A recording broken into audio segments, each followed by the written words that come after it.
Comment savoir si une fonction f de x est dérivable en petit a?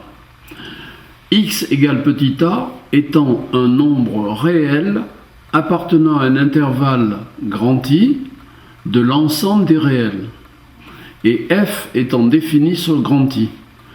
Eh bien, il faut calculer l'application f de x moins f de a sur x moins a, et en faisant tendre x vers petit a, vérifier si on trouve pour limite un nombre réel. Et dans ce cas, nous pouvons affirmer que f est dérivable en petit a. Et nous appellerons ce nombre fini le nombre dérivé en petit a, noté f' de petit a. Si la limite de f de x moins f de a sur x moins a, lorsqu'on x tend vers petit a, est égale à l'infini, alors la fonction f n'est pas dérivable en petit a. Si une fonction est dérivable en x égale petit a, en ce point sur la courbe qui la représente, il existe une tangente qui n'est pas parallèle à y'.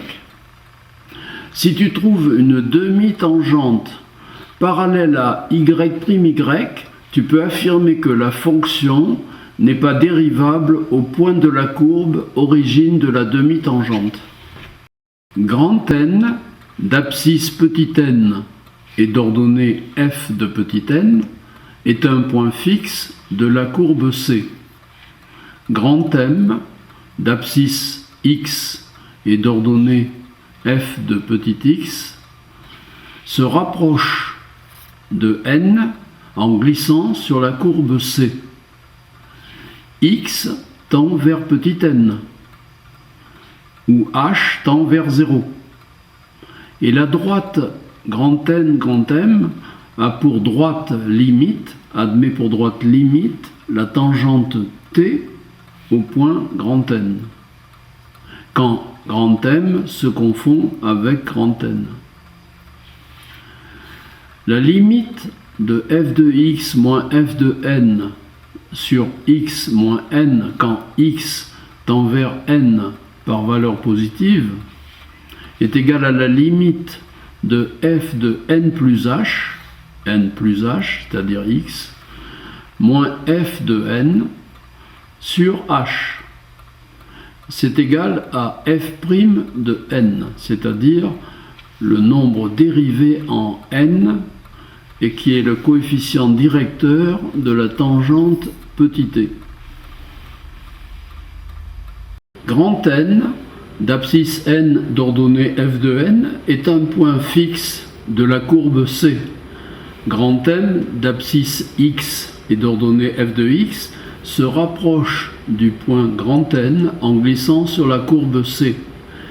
X tend vers petit n par valeur négative et la droite MN admet pour droite limite la tangente T au point grand N quand grand M vient se confondre avec grand N. La limite de f de x moins f de n sur x moins n quand x tend vers n par valeur négative égale limite de f de n plus h moins f de n sur h quand h tend vers 0 par valeur négative égale f' de n. F' de n est le nombre dérivé en n et c'est le coefficient directeur de la tangente t. Calculons la limite de f de x moins f de a sur x moins a quand x tend vers a par valeur positive. On obtient la dérivée de f à droite de petit a. Et on note cette dérivée de f à droite de petit a, f' à droite de petit a. Il y a une demi-tangente à la courbe à droite de petit a. Et on écrit que la limite de f de x moins f de a sur x moins a quand x tend vers a par valeur positive est égale au nombre dérivé à droite de petit a. Si nous faisons tendre x vers petit a par valeur négative, alors nous obtenons la dérivée de f à gauche de petit a, et nous notons cette dérivée de f à gauche de petit a, f' à gauche de petit a. la limite de f de x moins f de a sur x moins a quand x tend vers petit a par valeur négative et f' à gauche de petit a. Et en petit a, il y a une demi-tangente à gauche de petit a. Retiens bien, pour qu'une fonction f soit dérivable en un point petit a appartenant à un intervalle de l'ensemble des réels, il suffit que la fonction soit dérivable à gauche de petit a, mais en même temps à droite de petit a, et que le nombre dérivé à gauche de petit a soit égal au nombre dérivé à droite de petit a. Et dans ce cas, le nombre dérivé en petit a est égal au nombre dérivé à gauche de petit a, est égal au nombre dérivé à droite de petit a, est égal à la limite de f de x moins f de a sur x moins a quand petit x tend vers petit a. Et nous avons donc sur le graphique au point grand A, de coordonnées petit a et f de petit a, une tangente à la courbe, puisque les conditions de dérivabilité sont remplies. Ici, l'intervalle grand I, AB, est dérivable à droite de petit a, mais pas à gauche de petit a, parce que à ce moment-là, x sortirait de l'intervalle grand I. Et de la même façon, la dérivée en petit b est à gauche de petit b, mais pas à droite de petit b. Donc la dérivée à droite de petit a s'écrit f' à droite de petit a égale limite de f de x moins f de a sur x moins a quand x tend vers petit a par valeur positive. Et en petit a, il y a donc une demi-tangente à droite de petit a.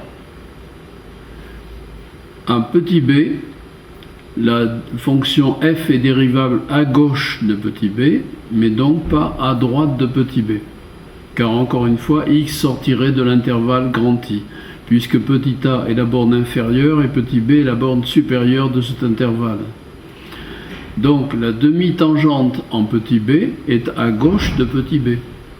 Et on écrit le nombre dérivé à gauche de petit b, nombre dérivé à gauche de petit b, égale limite de f de x moins f de b sur x moins b, quand x tend vers petit b par valeur négative.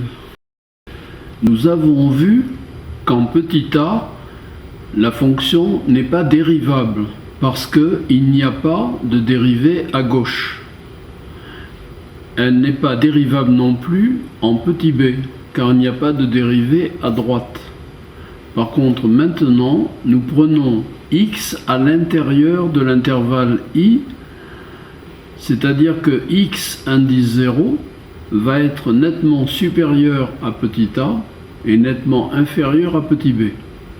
Dans ce cas, en x0, la fonction est dérivable, parce qu'il existe une dérivée à gauche, f' à gauche de x indice 0, égale limite de f de x moins f de x indice 0 sur x moins x indice 0 quand x tend vers x indice 0 par valeur négative. Et en x indice 0, la fonction est dérivable aussi à droite, elle est dérivable à droite. Donc f' à droite de x indice 0, c'est-à-dire le nombre dérivé à droite de x indice 0, est égal à la limite de f de x moins f de x indice 0 sur x moins x indice 0 quand x tend vers x indice 0 par valeur positive.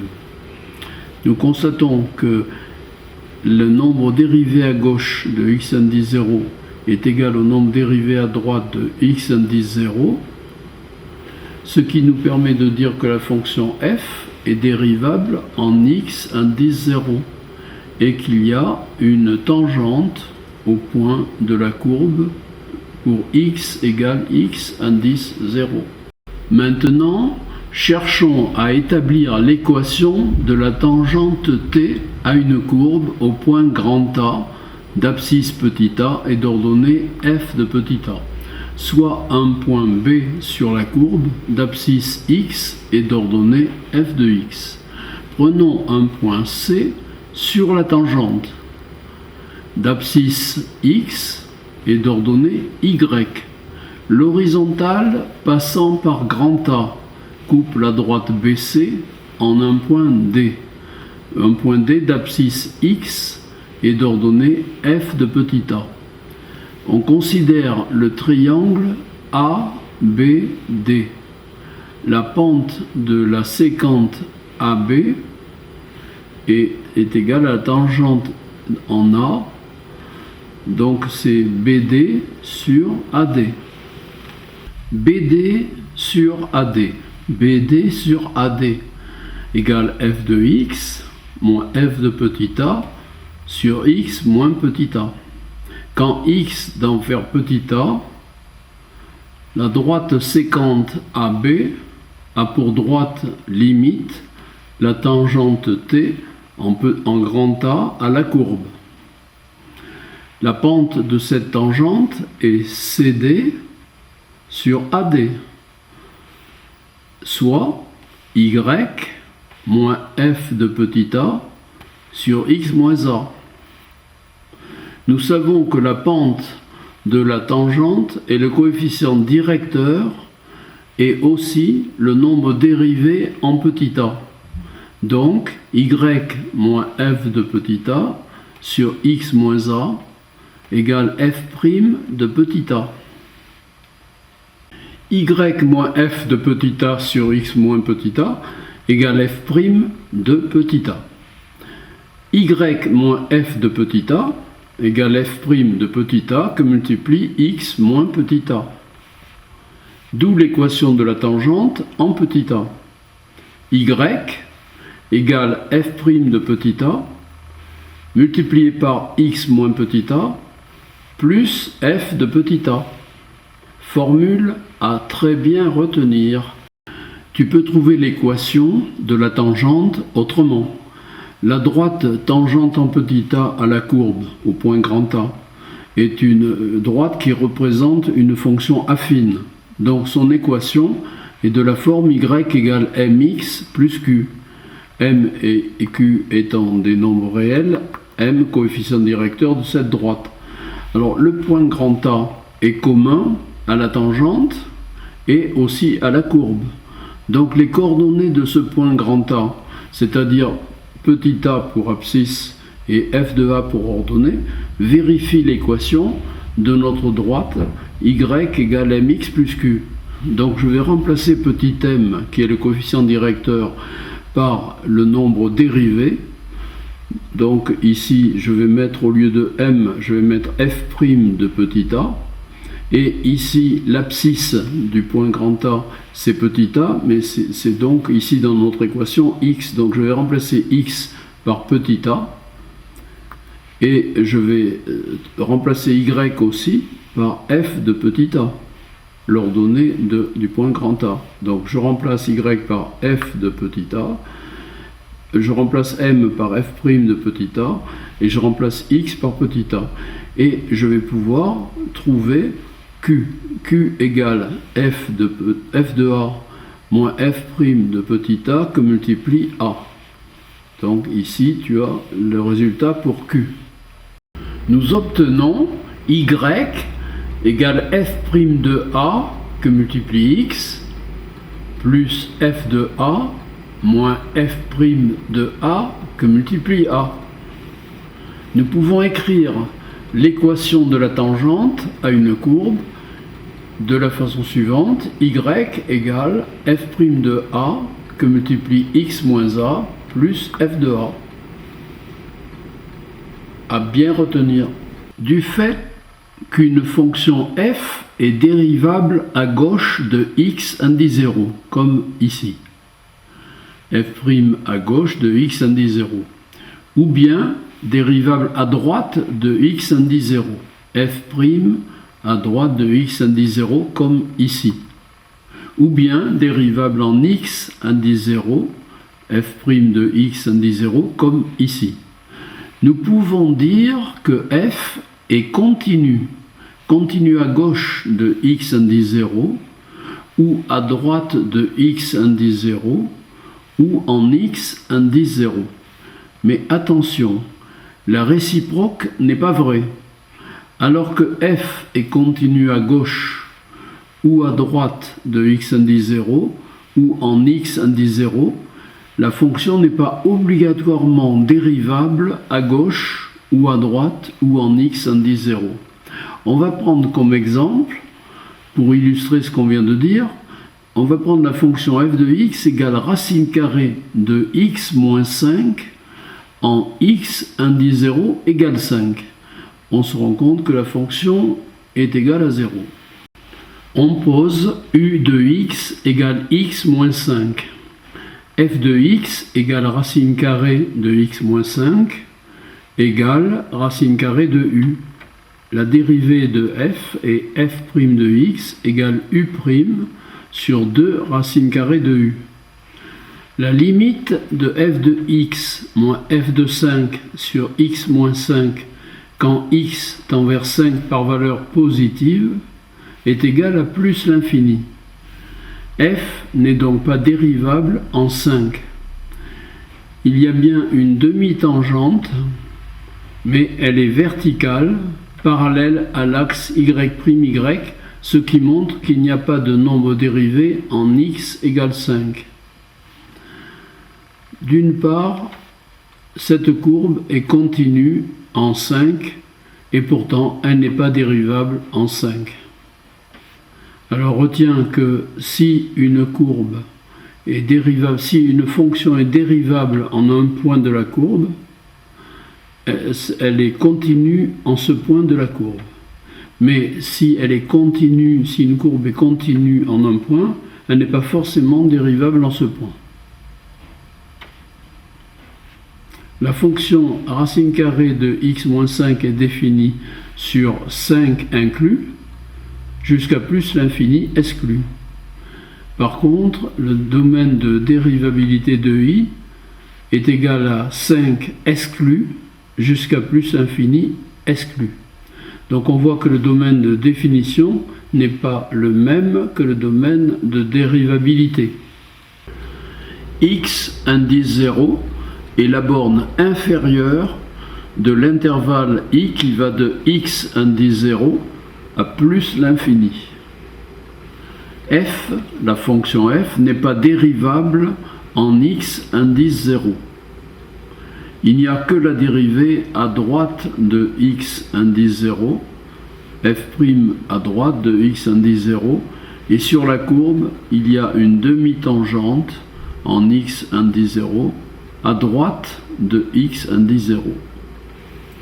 En tout point x supérieur à x indice 0, strictement supérieur à x indice 0, de l'intervalle qui va de x indice 0 à plus l'infini, comme ici en a, en petit a, la fonction f est dérivable en ce point, et il y a une tangente à la courbe en ce point, puisque on peut dériver la fonction à droite comme à gauche.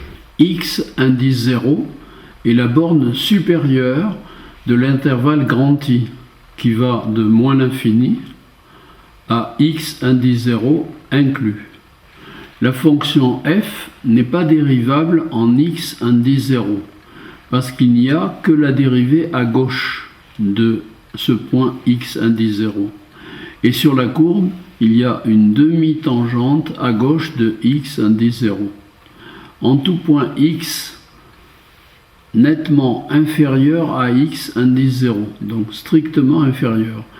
De l'intervalle de moins l'infini à x indice 0 inclus, comme ici en petit a, la fonction f est dérivable.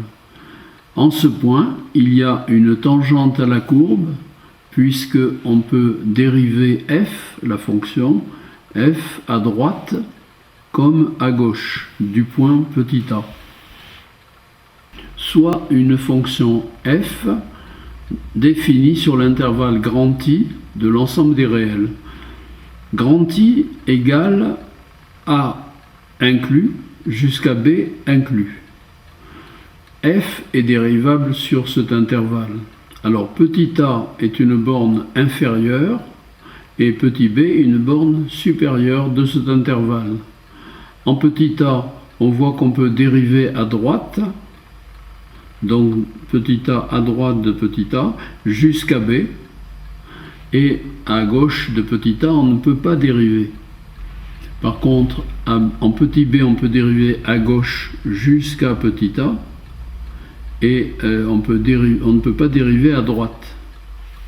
Maintenant, la dérivabilité de la fonction f sur cet intervalle-là, petit a inclus jusqu'à b exclu, est équivalente à la dérivabilité sur l'intervalle a inclus jusqu'à plus l'infini exclu.